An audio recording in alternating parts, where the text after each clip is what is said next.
नमस्कार दोस्तों, हमने पिछले वीडियो लेक्चर में अक्षांश रेखा क्या होती है इसे बेहतर हमने जान लिया है। ठीक है, आज हम जानेंगे कि देशांतर रेखा किसे कहेंगे। ठीक है, तो चलिए शुरू करते हैं।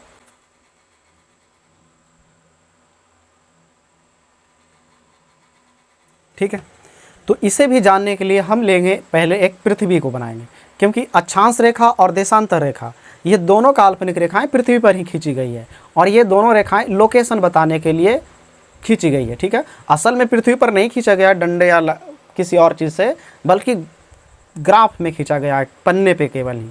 ठीक है, और उन्हीं पन्नों के आधार पर हम अध्ययन को करते हैं। तो चलिए हम आपको बताते हैं कि देशांतर रेखा क्या है और ये किस तरह से खींची गई है। तो पहले हम एक बना लेंगे अपना प्यारा सा पृथ्वी। ये रहा पृथ्वी सर। ठीक है, अब आप ध्यान से देखिए, इस पृथ्वी पे हम रेखा खींचते हैं। ये हमने खींचा खड़ी खड़ी लाइन। ठीक है, ये रेखा हमने खींच दिया। अब ध्यान से देखिए, ये जो रेखा है ये सीधी खड़ी रेखा, यही देशांतर रेखा है सर। ठीक है, अब देशांतर रेखा भी पृथ्वी को दो भागों में बांट रही है। ये वाला हिस्सा कहलाएगा पूर्वी देशांत, पूर्वी गोलार्ध। एक मिनट, ये वाला हिस्सा कहलाएगा सर पूर्वी गोलार्ध। ठीक, और ये वाला हिस्सा कहलाएगा पश्चिमी गोलार्ध। ठीक है, अब आप ध्यान से देख रहे हैं, देशांतर रेखा पृथ्वी को दो भागों में बांटी, एक पूर्वी गोलार्ध और एक पश्चिमी गोलार्ध। ठीक है, ध्यान रखिएगा, आप जब चित्र बनाएंगे तो इस बात को आप हमेशा ध्यान रखिएगा कि आपके बाएं तरफ वाला हिस्सा पश्चिमी गोलार्ध हो और आपके दाएं तरफ वाला हिस्सा पूर्वी गोलार्ध हो। ठीक है, आगे बढ़ते हैं सर। अब पूर्वी गोलार्ध का जो अंतिम बिंदु होगा इसे बोला जाएगा पूर्वी ध्रुव। ठीक, और पश्चिमी हिस्सा का जो अंतिम बिंदु होगा इसे बोला जाएगा पश्चिमी ध्रुव। ठीक है, आप बेहतर समझ गए। अब ऐसा नहीं कि केवल एक ही खींचा गया, और भी खींचा गया है सर। आप चाहें तो और भी खींच सकते हैं।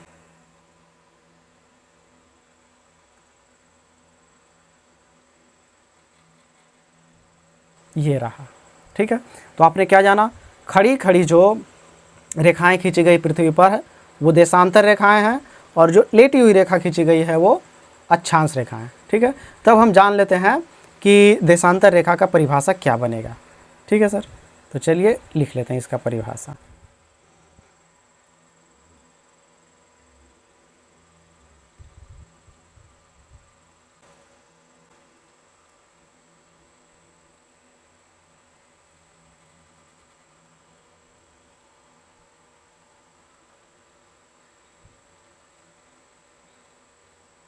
ठीक है सर, पृथ्वी पर खींची गई काल्पनिक ऊर्ध्वाधर रेखाओं को देशांतर रेखा कहते हैं।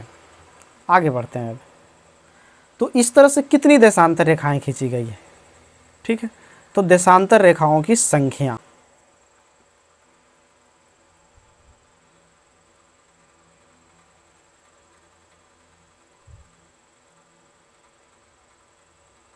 ठीक है सर, देखिए देशांतर रेखा प्रत्येक 1 डिग्री पे खींचा गया, और इस तरह से आप देख रहे हैं गोल बना रहा है। ठीक है, और गोल में कितना डिग्री का कोण बनता है, यानी गोल यानी वृत्त, और वृत्त के अंदर 360 डिग्री का कोण बनता है। इसलिए देशांतर रेखाओं की संख्या भी कितनी है, 360 है। अब आप ध्यान से देखिए सर, एक कॉमन सी बात है। आप ऐसे देखिए, यहाँ पे 2 देशांतर रेखाओं की बीच दूरी देखिए और यहाँ पे। ठीक है, मतलब आप क्या देख पा रहे हैं कि ध्रुवों पर देशांतर रेखाओं की बीच दूरी कम है। कहाँ पे, ध्रुवों पे। यहाँ देख रहे हैं ना, इस ध्रुव पे और यहाँ इस ध्रुव पे। ठीक है, मतलब उत्तरी ध्रुव और दक्षिणी ध्रुव, ये तो उत्तरी ध्रुव है सर, आप बेहतर जानते हैं, और ये दक्षिणी ध्रुव है। ठीक है, पहले वाला वीडियो लेक्चर में हमने देख चुका था। ठीक है, तो ध्रुवों पर देशांतर रेखाओं की जो बीच दूरी है आप देख पा रहे हैं छोटा है, कम है, और वही अगर बीच में बात किया जाए तो बीच दूरी अधिक है। ठीक है, तो देशांतर रेखाओं की बीच दूरी सब जगह एक समान नहीं होती है, जबकि अक्षांश रेखा में हमने क्या देखा था कि दोनों के बीच दूरी सेम होता है हमेशा, क्योंकि अक्षांश रेखा समांतर होती है। ठीक है, आप बेहतर समझ रहे होंगे। तो आपने क्या देखा कि ध्रुवों पर अक्षांश रेखा की बीच दूरी कम होती है और वही केंद्र पे, मतलब यहाँ सेंटर होगा पृथ्वी का, तो यहाँ पे बीच दूरी अधिक होगा सर बीच में।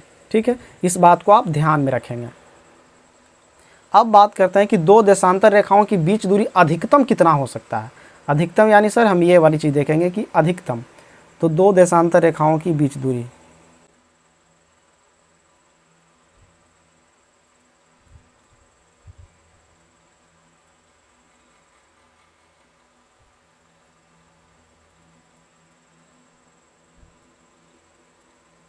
ठीक है, तो दो देशांतर रेखाओं की बीच दूरी अधिकतम 111.3 किलोमीटर होती है। ठीक है, आप बेहतर समझ गए।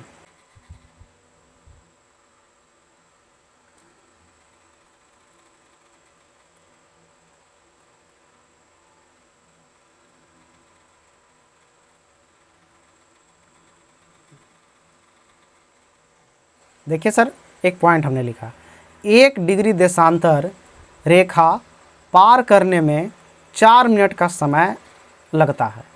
ठीक है, ये पृथ्वी पर जो काल्पनिक रेखा खींची गई है, तो एक रेखा से दूसरे रेखा तक अगर जाने की बात करें तो 4 मिनट का समय लगता है।